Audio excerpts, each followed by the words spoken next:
झारखंड की कोयला खदान उगलने को तो पैसे के साथ साथ सोना हीरा भी उगलती है, मगर जमीन खोदते खोदते कभी कभी कुछ ऐसे राज भी खोल देती है जो कल्पना से परे होते हैं। आज की कहानी मेरी आप बीती है, जिसे आज भी याद करके मेरे होश ठंडे पड़ जाते हैं।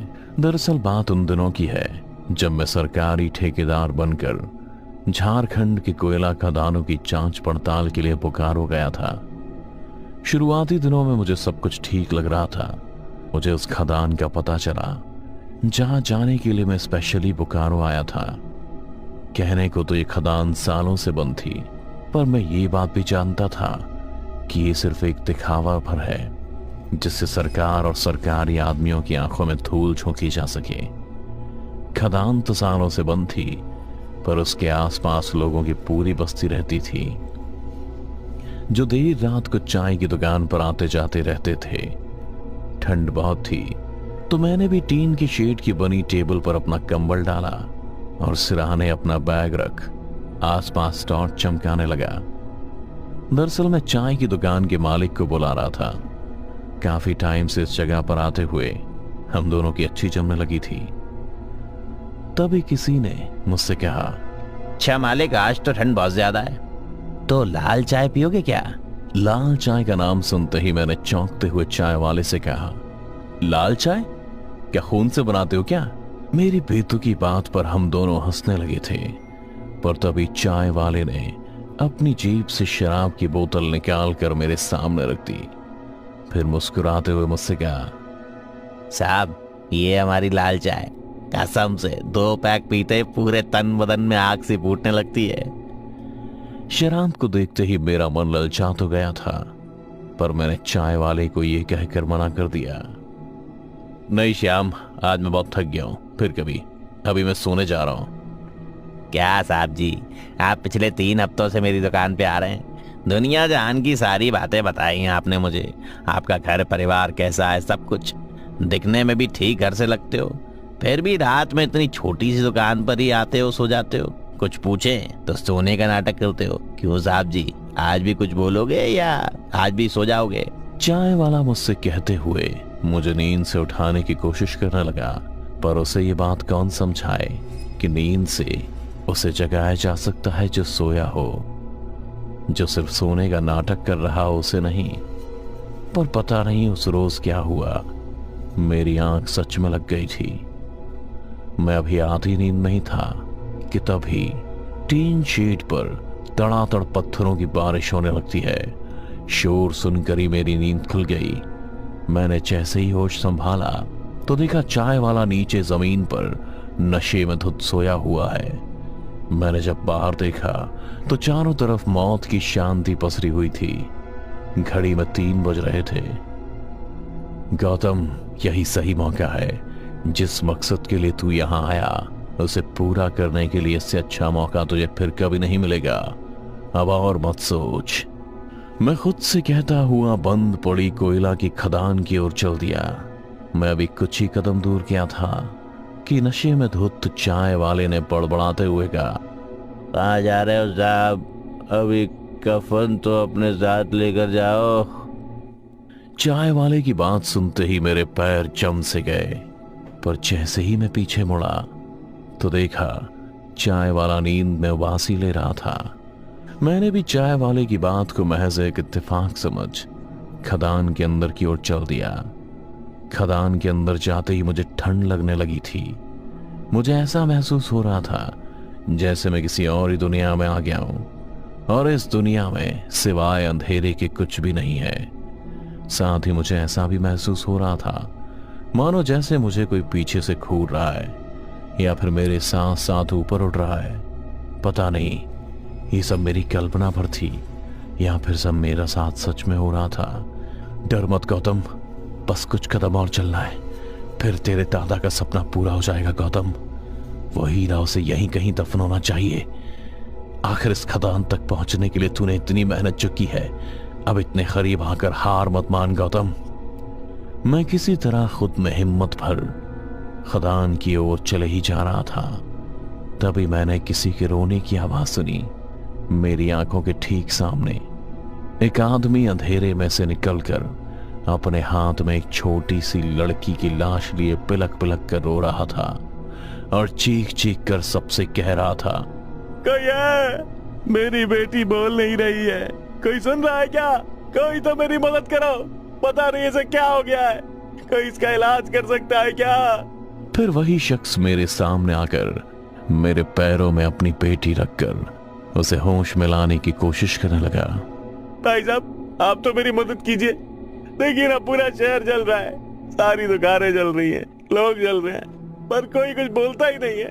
देखो ना, अब मेरी तो गुड़िया भी मुझसे रूठ गई है। भाई साहब, आप सुन रहे हैं? मैं उस शख्स की बातें सुन कोई हरकत कर पाता इससे पहले ही मेरे पीछे से एक औरत दर्द में चीखने लगी थी। मैं जैसे ही पीछे मुड़ा तो देखा एक औरत को किसी ने जिंदा जला दिया है और दर्द से चीखते हुए बेसुध ही मेरी तरफ दौड़ती चली आ रही है।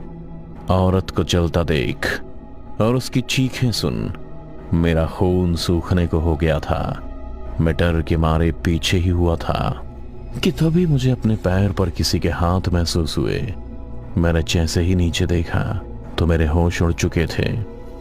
जिस आदमी ने अपनी बेटी को मेरे पैरों के पास रखा था उस लड़की का आधा चेहरा जला हुआ था, पर वो अभी भी जिंदा थी और मेरे पैर की हड्डियों में अपने नाखूनों से छेद करती जा रही थी। मुझे समझ नहीं आ रहा था कि मैं अब क्या करूं। तभी जमीन पर बिछे कोयले के बीच में से कुछ और हाथ निकलकर मेरे पैरों को जकड़ के नोचने लगे।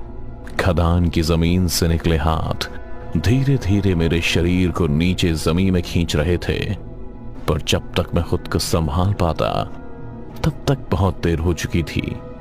मैं घुटनों तक कोयले की जमीन में धंस चुका था। Help me please, anybody help me, कोई बचाओ मुझे, ये खदान मुझे मारना चाहती है। मैं चीखता हुआ मदद की आवाजें लगा रहा था। मुझे जमीन से निकले हुए हाथ दिखाई दे रहे थे। मैं अब खुद को जिंदा रखने में असमर्थ हो चुका था और देखते ही देखते मैं कोयले की जमीन में दफन होता गया। दादाजी, मुझे माफ करना, मैं आपका छिपाया हुआ हीरा इस खदान से नहीं ले जा पाया। हो सके तो मुझे माफ कर देना दादाजी। ये आखिरी शब्द मैंने खुद से कहे, फिर कोयले की जमीन में ही दफन हो गया। पर मेरे जिस्म का खून अभी भी गर्म था। मेरे फेफड़ों में अभी भी चंद सांसें बाकी थीं, जिसे एकजुट कर मैंने बहुत हिम्मत से वापस ऊपर आने की जद्दोजहद में लगा दिया। और अचानक ही फिर से मुझे बहुत सारी आवाजें सुनाई देने लगी। कभी कोई लड़की बोलती, खबरदार जो मुझे छूने की कोशिश भी की तो मैं खुद को आग लगा लूंगी। तुम लोग दरिंदे हो जो एक लड़की की इज्जत लूटकर खुद को बड़ा बहादुर साबित करना चाहते हो। तो कभी किसी आदमी की आवाज सुनाई देती, हम ये शहर छोड़ यहाँ से हमेशा हमेशा के लिए चले जाएंगे। मेरे परिवार को जिंदा मत चलाओ, मैं तुम्हारे आगे हाथ जोड़ता हूँ। तो कभी किसी कोने से किसी लड़के की आवाज आई, पापा आप कहाँ हैं? पापा देखो ना, कुछ लोगों ने दीदी को मार दिया, माँ को भी उन गंदे लोगों ने बहुत मारा, अब कुछ बोल भी नहीं पा रही है, मुझे भी बहुत चोट लगी है पापा, आप आ जाओ ना पापा। मेरी आंखें अब भी बंद थीं, पर मुझे ऐसा लग रहा था मानो जैसे ये सब मेरे सामने हो रहा है। मुझे अब बहुत से घर चलते दिखाई दे रहे थे, जिनके दरवाजे पर लोगों को जिंदा जलाया जा रहा था। जिन लड़कियों के साथ जबरदस्ती की जा रही थी, उनकी चीखें सुन मेरे कान से खून गिरने लगा था, पर मेरी आंखें तो बंद थीं। फिर मुझे बंद आंख से सब कैसे दिख सकता था? मैं ऐसी सोच में डूबा, अपनी आखिरी सांसें भी गंवाता जा रहा था। सांस न आने की वजह से मुझे चक्कर आने लगे थे। मेरा सिर भी भारी होता जा रहा था, जिसका मतलब साफ था कि अब मेरी मौत भी मेरे से बस कुछ ही कदम दूर है, जिसकी आहट मेरा सहन भी महसूस कर रहा था। मैं भी आखिरी सांसें ले ही रहा था कि तभी जमीन को चीरता हुआ एक हाथ मेरी छाती तक आया और मेरी शर्ट पकड़ मुझे दबे कोयले से निकाल ले गया। अगली सुबह जब मेरी आंख खुली तो मेरे सामने चाय वाला चाय का कप लिए खड़ा था। लीजिए साहब चाय, अपनी नई जिंदगी की शुरुआत एक कप चाय से कीजिए। मैं चाय वाले का हुलिया देखकर ही समझ गया था कि कल रात जिस मसीहा ने मेरी जान बचाई थी वो ये चाय वाला ही था, जिसे तुरंत ही मैंने गले से लगा लिया। बहुत एहसान रहेगा तुम्हारा दोस्त, अगर तुम नहीं होते तो शायद मैं आज का सूरज नहीं देख पाता। पर एक बात तो बताओ, तुम्हें कैसे पता चला कि मैं तुम्हें उसी खदान में दबा मिलूंगा?